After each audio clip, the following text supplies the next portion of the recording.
ಕಾಂಗ್ರೆಸ್ನಿಂದ ಈಗ ಬಹುದೊಡ್ಡ ಆರೋಪ ಬರ್ತಾ ಇದೆ. ಇದಕ್ಕೆ ನಿಖಿಲ್ ಕುಮಾರಸ್ವಾಮಿ ಅವರು ಕಿಡಿಕಾರಿದ್ದಾರೆ. ಏನು ಕಾಂಗ್ರೆಸ್ನಿಂದ ಸೀರೆ ಹಂಚಿಕೆ ಆರೋಪ, ನಿಖಿಲ್ ಅವರು ಕಿಡಿಕಾರಿದ್ದಾರೆ. 3700 ಡ್ರೆಸ್ ಮಟೀರಿಯಲ್ ಸೀರೆಗಳ ಅಕ್ರಮ ಸಂಗ್ರಹ ಆಗಿದೆ. 14 ಲಕ್ಷ ಮೌಲ್ಯದ ವಸ್ತುಗಳನ್ನು ಅಧಿಕಾರಿಗಳು ವಶಪಡಿಸಿಕೊಂಡಿದ್ದಾರೆ. ಇದು ಶಾಸಕ ಇಕ್ಬಾಲ್ ಹುಸೇನ್ಗೆ ಸಂಬಂಧಿಸಿದಂತ ವಸ್ತುಗಳು. ದಾಖಲೆ ಸಮೇತ ಫೋಟೋವನ್ನ ಈಗ ನಿಖಿಲ್ ಕುಮಾರಸ್ವಾಮಿ ಬಿಡುಗಡೆ ಮಾಡಿದ್ದಾರೆ. ಕಳೆದ 15-20 ದಿನದಿಂದ ಕುಕ್ಕರ್ ಸೀರೆಯನ್ನ ಹಂಚಲಾಗ್ತಾ ಇದೆ ಅಂತ ಆರೋಪವನ್ನ ಮಾಡಿದ್ದಾರೆ.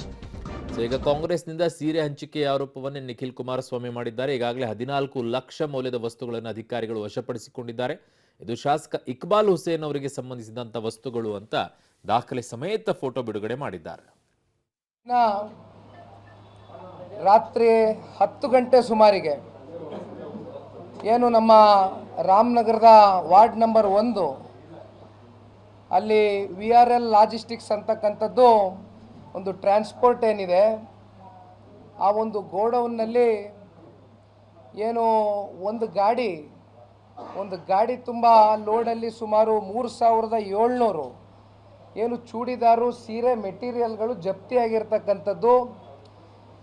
ಬಹುಶಃ ಇದು ನಮ್ಮ ಎಲ್ಲ ಪಕ್ಷದ ಕಾರ್ಯಕರ್ತರುಗಳಿಗೆ, ನಮ್ಮ JDS ಮತ್ತು BJP ಕಾರ್ಯಕರ್ತರುಗಳಿಗೆ ಈ ಸಂದರ್ಭದಲ್ಲಿ ನಾನು ಧನ್ಯವಾದಗಳನ್ನ ಹೇಳಬೇಕು. ಕಾರಣ, ಚುನಾವಣಾ ಆಯೋಗಕ್ಕೆ ಇವತ್ತು ನಾವೊಂದು ಪ್ರಶ್ನೆಯನ್ನು ಮಾಡಬೇಕಾಗ್ತದೆ. ಚುನಾವಣೆ ಯಾವ ರೀತಿ ಪಾರದರ್ಶಕತೆಯಿಂದ ನಡೀತಾ ಇದೆ ಅಂತಕ್ಕಂಥದ್ದು ಇವತ್ತು ಯಕ್ಷ ಪ್ರಶ್ನೆ ಕಾಡ್ತಾ ಇರ್ತಕ್ಕಂಥದ್ದು ನಮ್ಮಲ್ಲಿ. ಇವತ್ತು ನಮ್ಮ ಕಾರ್ಯಕರ್ತರುಗಳು ರಾತ್ರಿ ವಿಷಯ ತಿಳಿದು ಏನು VRL ಲಾಜಿಸ್ಟಿಕ್ಸ್ ಟ್ರಾನ್ಸ್ಪೋರ್ಟ್ ಇದೆ, ಆ ಟ್ರಾನ್ಸ್ಪೋರ್ಟ್ನಲ್ಲಿ ಮಾಧ್ಯಮಕ್ಕೆ ತೋರಿಸ್ಲಿಕ್ಕೆ ಬಯಸ್ತೇನೆ. ಗಾಡಿ ನಂಬರು ಕೂಡ ಇದೆ, ಒಂದೊಂದಾಗೆ ವಿವರವಾಗಿ ತೋರಿಸ್ತೇನೆ.